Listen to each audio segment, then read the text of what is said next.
Welcome everyone to our 2025-2026 virtual tour for Duke University. We're really excited to have you guys here today. Before we even get started on our virtual tour of West Campus, we might as well introduce all of ourselves, and I'll start us off. Hi, my name's Connor. I'm a senior here from rural Northeast Kansas. I'm double majoring in chemistry and earth and climate sciences. If I'm not giving a tour on campus, you can find me being the treasurer for Duke Student Government, which finances all of our student orgs on campus. Or you can find me being a part of the Duke University Chorale, which is one of our primary choirs here on campus. Up next to introduce themselves, Evie. Hi everyone, my name is Effie and I'm a junior from Philadelphia, Pennsylvania. I'm majoring in history and I'm minoring in psychology and medieval and Renaissance studies. When I'm not giving tours, I'm one of the co-presidents of our largest pre-professional pre-law organization here on campus, as well as a member of the Duke History Union, which is similarly like a pre-professional club for history majors, and I do Second Amendment research at the law school. If Lindsay wants to introduce herself next. Hi everyone, my name is Lindsay. I'm a senior. I'm from Houston, Texas. I'm majoring in history and I'm minoring in music, as well as I'm on the pre-law track at Duke. And then outside of academics, I do research with Bass Connections in the music and economics fields, as well as I'm the president of my a cappella group, which is awesome. It's kind of like Pitch Perfect if you've seen that. And then I've also tented for the Duke UNC game. Hi guys, my name is Rania. I'm a senior studying biomedical engineering from New York City. I do hiking and camping trips for Duke's Outing Club. I play on the club soccer team, and my academic co-curricular, I've done a Duke Engage and a Bass Connections team working on medical devices for low resource healthcare settings, both based out of Uganda. So I got to live and work there for 2 summers, which was incredibly fun. Debbie, to you for the last one. Hi everyone, my name is Debbie. I am a sophomore studying electrical computer engineering and physics. Um, Outside of doing tours, I'm involved in stand-up comedy, club sailing, and I do astrophysics research on campus. So thanks to all of our tour guides for giving a brief introduction. If we were on campus, you would have to pick one of us, but today you get to hear all of our different stories. But before we get started, we just want to know if you're someone with disabilities and you want to come to campus, please reach out to Idella Hackett at duke.edu in order to get that set up. We would love to have you on campus anyway, and we want to make sure that is possible. We also want to notice that there is a lot going on in the world around us. Duke has many resources for current and prospective students of all backgrounds, in order to feel supported and welcome here at Duke University. If you're worried about any of these, please look into students.duke.edu/belonging. There's a lot of great resources for all students here on campus. Now getting started on our tour. So this is the start of West Campus proper. You can't really go around Duke University without seeing the chapel on West Campus. The chapel was finished in 1931, and the entirety of West Campus was designed by a man named Julian Abel. So our main part of campus is called Abel Quad. There's a lot of student hubbub and life that happens in the middle of Abel Quad. But there's not only West Campus, there's also East Campus, which we'll talk about in a little from Rania. But that exists about a 5-minute bus ride from Duke University West Campus, and these buses are running at all times, so it's not very hard to get back and forth from east to west. I said that Rania will cover student life, and I think that that would be a great stop to go to next. Yeah, what's up, guys? So, one of the main parts of our first year and freshman year experience is that all the freshmen live on East Campus, and it's basically just a scaled down version of West Campus. So, they have their own library, their own gyms. They also have their own dining hall. And something that's really nice about being a freshman on East Campus is that everyone else is also a freshman, which makes the whole experience, a little less scary, especially within your first few weeks, first few months of school. Everybody's going through the same thing. You can go up to anyone, introduce yourselves because they're also, trying to make new friends.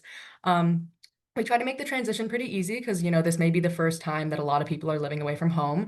So before classes even start, freshmen will go to a week-long orientation. This happens like a full week before classes start. And there's lots of different orientation groups ranging from Project Arts, they do art, Project Wild, which is what I was in. We went backpacking for a week. There's Project Lead, I think they go to DC. There's Project Discover. There's so many different things that you get to do, and you get placed in these cohorts. So you meet a bunch of people that are, interested interested in similar things than you, as you, and like there's a big group within the orientation group of about like 100 people, but then you're subdivided into smaller groups.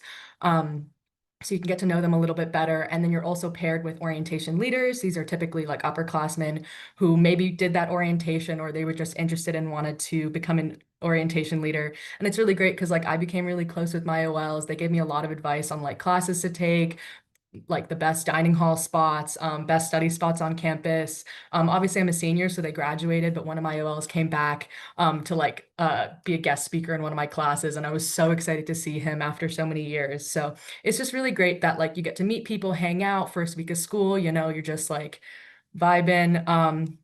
But yeah, oh, we're glitching a bit. Okay.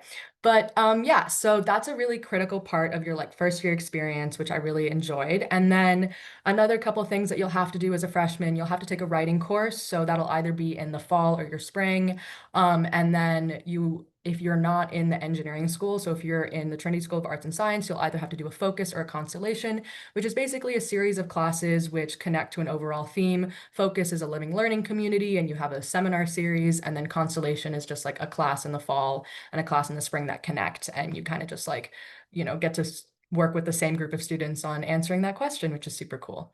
So another thing that's really pivotal of, you know, your first year experience, you're living on East Campus, you will get a random roommate. And I know sometimes that sounds a little scary, but when everyone goes random, it's typically pretty cool because you just fill out a short survey like, what time do you go to bed? What time, or are you messy or dirty or whatever? And then like pair you up. And I'm still like really, really good friends with my random roommate. We're literally getting dinner in about 30 minutes. So super fun.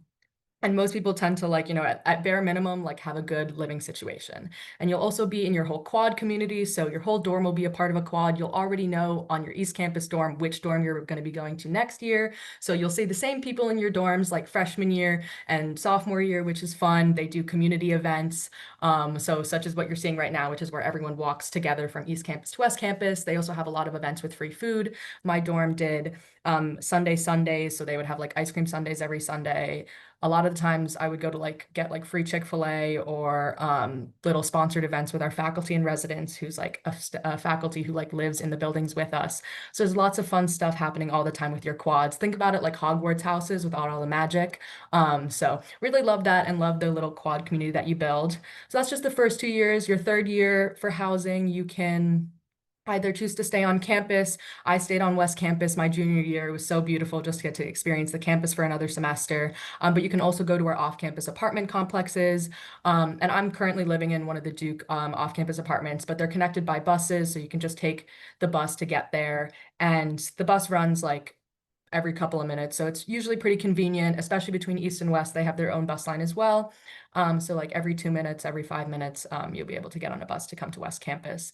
But then for your last year, senior year, you can choose to live on campus. You can choose to live on the off-campus apartment complexes. You could also not live in Duke housing, live in homes or apartments around Durham, and commute to campus, which a lot of people choose to do. But housing is required on campus or like within the Duke housing complexes for 3 years, which also means it's guaranteed. So you don't have to worry about like what you're going to do for housing for the first 3 years.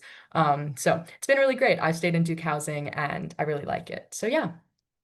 Now we're going to talk a little bit about food. And I just have to say that like I'm from New York City, food is really important to me. And I knew that I wanted to go to a school with good food, and like I definitely made the right decision. Duke dining is one of the most incredible things that I've like got to experience in my life. Like, thank God. Like, I'll have the worst day ever, and then I'll get to go have sushi. So my life is great. But yeah, so this is our picture of our main dining hall called the Broadhead Center, or more colloquially known as WU, which stands for West Union. And there's lots of great study spots in there too, lots of natural lighting, but there's also 14 different eateries. We have Latin cuisine, Italian cuisine, brick oven pizza, Indian food, sushi, crepes. There's a Panera. We have a sports bar called Gothic Grill, which is really fun. They have like, you know, drinks and stuff like that. So they'll also do like game day, like activities, and you can get, sometimes they give you like free beer and stuff if you're like of age. But yeah, so the way our dining works is like everything's on food points. At least in this building, you'll get like one food point, $1. And you have different dining plans. So all the freshmen get their own dining plan, or they all get the same dining plan, and it's a little different. So because they live on East Campus, East Campus has their own buffet style dining hall called Marketplace. And at Marketplace, you'll get one swipe for breakfast and one swipe for dinner. And since it's buffet style, you go in, you can go meet your friends there. And because everyone else is also freshmen, you can go up to anyone you want and be like, hey, like, I saw you in one of my classes. I'm Rania. Like, can I sit down? Like, make new friends. The vibe is always really good. And it's comforting to know that everyone else in Marketplace is also freshmen. So you get 2 swipes a day, and then you get an allotment of food points to use for lunch when you're typically on West Campus, because that's where most of the classes are. And that's like everyone has the same meal plan, so it's very easy. In later years, you can just, select your meal plan. If you're living on campus, you have to get one. But they range from about 2,000 food points a semester to like 6 or 7,000 if you didn't even mean to that. If you eat a lot of food. So like, you can just like choose what you want. And it's very convenient because like, you can just tap your phone and get whatever food you want. And there's also lots of other dining spots. We have a steakhouse on the 3rd floor of this building, which, has like steak, and that's awesome because, midterms, you to celebrate, go to the steakhouse. We have a cafe in our museum that does brunch and lunch during the weekdays, which is incredible. And we also have like a Red Mango for smoothies, lots of coffee shops, and like a little like deli kind of Stop and Shop type vibe with like some food and toiletries and things like that you can get on food points as well, which is super convenient for students. So yeah, I'll pass it off to Evie to talk about student life. Okay. Hi again, everyone. So at this point in our tour, we focus on the Bryan Center, which is really one of the hubs of student life at Duke. Just physically in the Bryan Center, there's so many different things. So there's the University Store, which is where you can go buy your Duke merch. There's the box office and the theaters, as well as the Student Mail Center. There's also McDonald's, which is open very late, which is good to know. Um, Also in the Bryan Center are a ton of our identity and campus life centers. So there's the Mary Lou Williams Center for Black Culture, the Center for Multicultural Affairs, the Women's Center, and many more. Um, so this is a great spot for students to go get support or just meet people with similar identities to them that are a lot of them are in the Bryan Center. Other things that are really important kind of to student life is the arts. The arts are huge at Duke, and there's so many different offerings for really any and all interests. So there's the Rubenstein Arts Center, which is a newer building on campus, which is called the Ruby. And there's just so many different things in there. There's dance studios, and also we have our own radio station that students can sign up to have radio shows on. Another really cool arts opportunity is the Nasher Museum of Art, which is an on-campus art museum. A lot of like upper level art history and those kinds of classes will work to like have their own curation. So it's a really cool opportunity. Um, Other kind of like theater related things I'll mention is that we also have different theater groups on campus. So groups like Hoof and Horn, and tons of a cappella groups, a little bit like Pitch Perfect. It's a ton of fun to go see my friends in a cappella groups perform.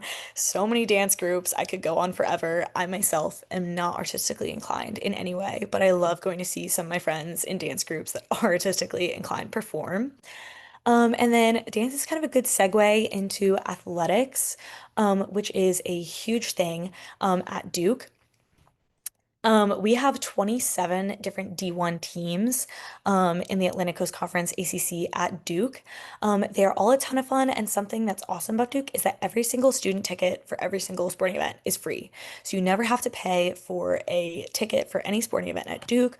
I personally have loved going to any and all sports. I'm a huge softball and baseball fan, so going to support those teams, no matter what game you're at, there'll always be other students there supporting our teams. But I would be remiss not to talk a lot about Duke basketball, which is just a defining characteristic of Duke and so much fun. So, if you've never really heard about our tenting tradition, basically every student on campus wants to go to Duke basketball games because they're so fun.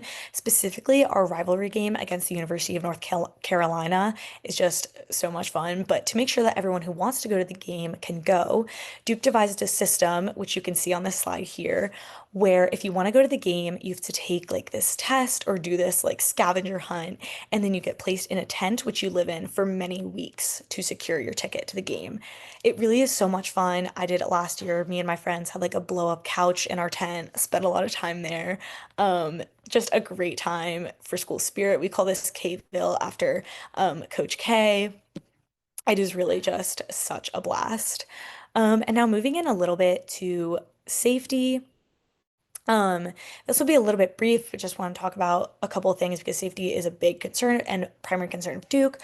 So one thing is that we have a blue light system, which basically just works that there are all these different posts around campus with a blue light on it with a button on them that if you click will call Duke Police straight to your location in under 3 minutes. And from one post, you can always see another one. Duke Police in general, Duke has their own police department, and they're just really great people who are always happy to help out. We have Duke like student IDs, which you need for lots of different things to buy all the yummy food that Ronnie was talking about, but also to swipe into your dorm. So, like for example, only freshmen can get into freshman dorms, and upperclassmen and everything like that. The final thing I'll mention about safety is that we have a Duke Alert system, which is basically just like a campus-wide mass text slash email system where if there's ever an emergency on campus, a mass text will be sent out to every Duke student with instructions from Duke Police. And that's about all I have to say about safety and student life. But now to talk about Pratt and research, Debbie. Hi, so our next stop will be at the E-Quad or the engineering quad. Um, so first I want to kind of talk about the Pratt programs we have available here. So we have two different schools, the Pratt School of Engineering and the Trinity College of Arts and Sciences. Now, a very common misconception I get is that if you apply to one school, you have to stick with that school. You're not able to take classes or do majors outside of that school. And that is just completely false. If you get into Duke, you get into Duke as a whole. And what that means is it's possible to either transfer out of Pratt or into Pratt. That said, the main difference between the two schools is that the course requirements are different. So in Trinity, they're more about breadth, so they're a lot more broad. Whereas in Pratt, we have, for example, a lot more of rigorous math standards, or you need to take a lot more like kind of natural science classes and like engineering classes compared to Trinity students. So that's the main difference again.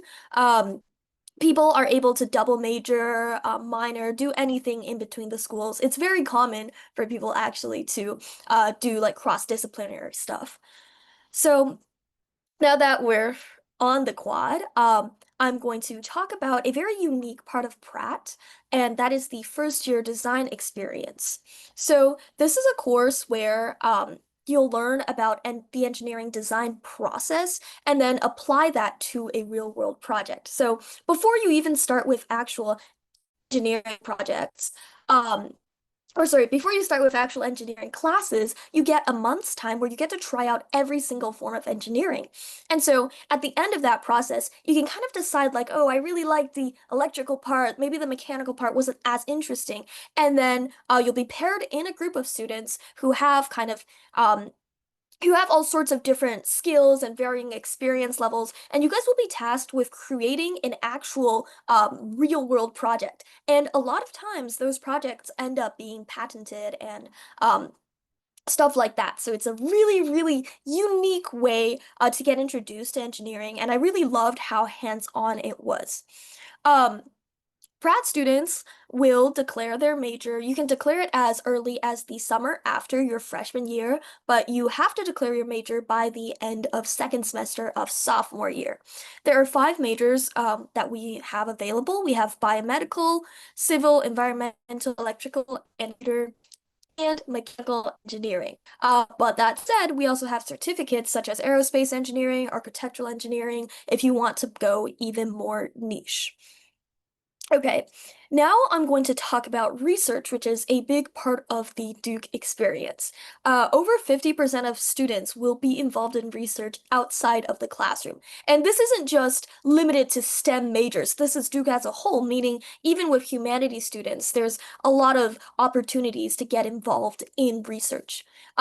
The three main ways that students usually get involved in research is firstly through Muser, which is an online platform that connects students to research positions across all the disciplines. There's Bass Connections, where it's a program where you get involved with a research project where you apply interdisciplinary classroom learning to current global issues across 5 themes. And finally, and this is the way that I got involved with research, it was through just directly contacting faculty members and professors. Even like if you get close to your own professors, they might go, "Oh, hey, like, would you like to, join my lab?" Stuff like that. So, it's very easy to get involved in research at Duke. At least from my experience, I find there are more kind of labs looking for researchers than there are actual students who want to do that research. So, if you want to get involved in research, very easily, you'll be able to find an opportunity, and that's one of the, in my opinion, best things about Duke. Okay, I'm gonna hand it off to Lindsay now to talk about Trinity and study abroad. Great. So yeah, now like if you were on the tour, we would be near the libraries. So we have Perkins and Bostock Library, they're attached, that's what we're seeing. But the Trinity curriculum, it is going to look different than the Pratt curriculum. The most like the way that it helps me to kind of understand it is to do it into 3 parts. So the first is that you need 34 credits to graduate. The second is that you need to have declared and completed the requirements for one major. And the third is that you need to have fulfilled your Trinity requirements, or like your general types of classes that Duke has everyone take. So the first thing, like we don't have credit hours, so one class is 1 credit for the most part. There'll be some half credits for like anything from the phys ed department or something from like music lessons or guitar or whatever. Maybe some labs, but most classes will be one. So the average Duke student is taking 4 to 5 classes a semester. It's very manageable. I think talking from my friends who are in STEM majors and also humanities majors, you have a lot of time outside of class to really focus on your work and also to do extracurricular research and be involved in clubs that are really important to you, as well as be involved in things like tenting, and being a Cameron crazy and whatever. So the 4 to 5 classes, I'd say most students are taking 4, is really great. And then you only have to have one major, but obviously most students have more than that because you have like 34 credits and a major's usually it could be anywhere from like 10 to like 13 or 14 credits. So like I'm a history major and mine's only 10 credits and most of it's electives. Um, so I have a lot of time to have a minor and to explore and take other electives for fun. And then if you're doing a double major, that's also very doable, as well as a lot of students will have a minor or two. A minor is 5 classes. Usually there's like one required class for the minor. That's the same required class for the major and the rest is elective. So a lot of students will add on a bunch of minors. And then something that's unique to the Duke curriculum is the certificate program. And those are going to be like more specific courses of study that kind of get you to like a very specific addition to your degree. So, for example, like the Fuqua School of Business like created these 2 certificates. One is called the Innovation and Entrepreneurship Certificate, and one is the Markets and Management Strategy Certificate. And obviously, like the markets and management one's more like for people who are interested in marketing and communication, and the other one would be more of your traditional business curriculum. Since we don't have that as a major, a lot of students pick some of those as their certificate, and you can attach a certificate onto a major and do a major and a certificate. So that's a really common path. Other certificates, we have an architectural engineering certificate, we have a child policy certificate. So we're always adding more certificates, and I think a lot of students love that Duke has those, and a certificate will be about 6 to 7 classes. And then the last thing is your like general requirements. So we don't have specific classes that you have to take at Duke except like writing 120. Usually it'll just be like you need to take a certain amount of seminars, which will be, classes with like 12 to 18 people in them, or you need to take a certain amount of classes that involve research or writing. Additionally, like you have to take 2 natural science classes, you have to take 2 quantitative studies classes, but those can really include kind of anything. It's very interdisciplinary. As someone who's not super interested in STEM, for my natural science classes, I took evolutionary anthropology and climate change for future leaders. And for my quantitative studies classes, I took a statistics class where I learned to code in R, and I took an AI policy class. So as you can tell, like I'm not taking calculus or like physics 300. Like I'm taking classes that are still interesting to me, But because Duke has this like very liberal arts curriculum, you do get to explore in addition to obviously having your major. So I really like that balance. And I think a lot of students enjoy the, even though, yeah, it's required, like the ability to explore other fields outside of their major. So yeah, that's kind of all I would say for Trinity. Um, Look online to see all of the majors, the certificates, and more. But there's so many options, as well as if you don't like any of the majors, you can create your own in Plan 2. My really good friend created one that involves the public policy department and the political science department, and it's a major in Southern politics. So if you have a very creative idea, you can also create your own major. Now I'm going to talk about study abroad. So, I studied abroad. I'm a senior, so I studied abroad my junior fall. I'd say like that's when most people study abroad. It's just the most common time because there's basketball in the spring. And I think you'll find at schools that are a football school, like they study abroad in the spring, and so that's pretty common. We have like over 100 programs and there's a lot of options, but excuse me, it's definitely like the most common to study abroad in Europe and Australia, but there are programs in South America and Asia as well. I studied abroad in Copenhagen in Denmark through something called a Duke approved program. And that just means that it's run by a different institution. Um, and Duke has said, like, okay, this program meets our standards of rigor and whatever. And so you can take classes through that program. You get transfer credit for the semester, but you still get credit towards your general requirements, your major, your minor, whatever. But yeah, so it will be transfer credit. So you'll get a transcript from another school as well as you won't have a GPA for that semester. And I think a lot of students like that because you can really travel on the weekends and explore and not be super, super stressed about your grades. But obviously, you're still learning really awesome things. And oftentimes, the curriculum is tailored to that city or that country. So, like, I took my history class when I was abroad was about the Vikings because I was in Scandinavia. It was awesome.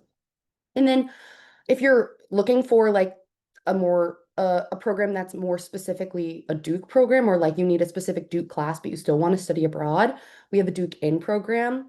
And that just means it is run by Duke. So you're basically taking a Duke class in another country, oftentimes with all other Duke students. So you still get to go abroad, but you will have a GPA, as well as if you're in a very specific major and you need a very specific class, you can still fulfill that requirement. And then you can also study abroad over the summer. There are some programs that have that option, but I would say most students will replace the fall semester with the semester abroad. Additionally, if you're on financial aid, it travels with you, which is amazing as well. So it's more inclusive. And then lastly, Duke Engage is probably one of our like most unique programs. It is a 8-week long internship over the summer. It's completely funded by Duke, and it could be in any city, it could be in any country. It's obviously an international program. I think Evie was the one that told me, or was it Evie? Someone went to Togo and lived in a mud hut and helped work with like a community. So it could be very hands-on in a foreign country. Or I had a friend that also went to Boston and worked with, like did more grassroots activism. So there's completely different options. Again, look online if you're more interested, but that's a really cool program that a lot of sophomores and juniors will participate in. Yeah, so thanks, Lindsay, for all of that. I mean, we can tell you all of these facts at all times. There's a lot of things about Duke University, but the question we as tour guides get most commonly asked is why did we choose Duke University? So a tradition we have as tour guides is to finish things with our why Duke statement. So I will start us off and then we'll go back down in the order. But so I didn't think I wanted to come to Duke when I was applying to my colleges in my senior year of high school. It kind of seemed like the upper echelon of what I could achieve as a person. Um, but so I don't really have a good reason for why I applied to Duke, but I have a good reason for why I chose to stay at Duke. The like insurmountable number of opportunities and people that I met at Duke have literally changed my world in so many ways. That I didn't think would be possible when I came from rural Northeast Kansas. That's a really short way to say my why Duke statement. But Rania, if you want to follow up with yours. Yeah, great. I knew I wanted to study engineering, and I also knew I wanted to be like, happy and have a good time. So I really enjoyed the fact that Duke has a really, really incredible community and supportive like academic environment. For me, like it feels like the classes, I will say, especially when you're taking a lot of engineering classes, like they can be really, really hard. Like Yeah, but it really feels like you're in competition with the class material rather than like your classmates. Like it really is a group effort. Anyone will help you get through any homework assignment. People will help each other learn stuff for exams. Like that truly makes all the difference, especially when you're working through like a pretty tough curriculum. And then I guess also the food is really good, and that was really important to me. And I heard that the food was good, and I was like, yeah, definitely made the right decision there. And then lastly, like I appreciated the fact that I've been able to work with Ugandan university students on medical devices through Duke Engage or BAS Connections. I think the research opportunities that Duke provides are truly like incredible and so unique. And I love that I've been able to travel the world and do global health engineering. So yeah, Evie next. Wait, yes, I also tried a crepe from Woo when I visited, and I was like, I need to go here. But more so on that same visit, I mean, it sounds kind of cliche, but I came to a Duke basketball game, and I remember it was like some random Tuesday night. And I just saw these students like painted blue from head to toe, like screaming their heads off, and I was just in awe. And I was like, oh my gosh, this is so much fun. Like, I need to come here. And then I remember walking around the next day and like taking my tour and asking for directions and all that kind of stuff. And to me, it really felt like that sense of being super happy to be here in school spirit and community translated from Cameron Indoor Stadium to the rest of campus. And I felt like everyone was so smiley and happy to help me out. And a happy school spirit filled community was something I was really looking for. So that was what initially drew me to Duke and why I still love it. For me, I kind of had like this like realization because I toured so many colleges and I was just like at the end of the day, this is like my life. And so like I felt like obviously like, you know, every college has so many different resources, but the differences felt marginal. Whereas like I felt like a huge difference that actually did exist between schools was like the community, you know, how happy each student looked walking to classes, whether or not people like actually had friends. And I was just like, yeah, like at the end of the day, I want to be somewhere where I know I'm gonna be happy. Like I just want, you know, somewhere where there's a collaborative community, somewhere where um I know I'm gonna have like a good time for 4 years. And I feel like after I had that realization, I was like, wait, this is like literally my life. Like I want to go somewhere where I'm happy. It was very easily Duke. Like I feel like a lot of our guys have already mentioned like the food is really good. The weather is incredible. The school spirit is unparalleled.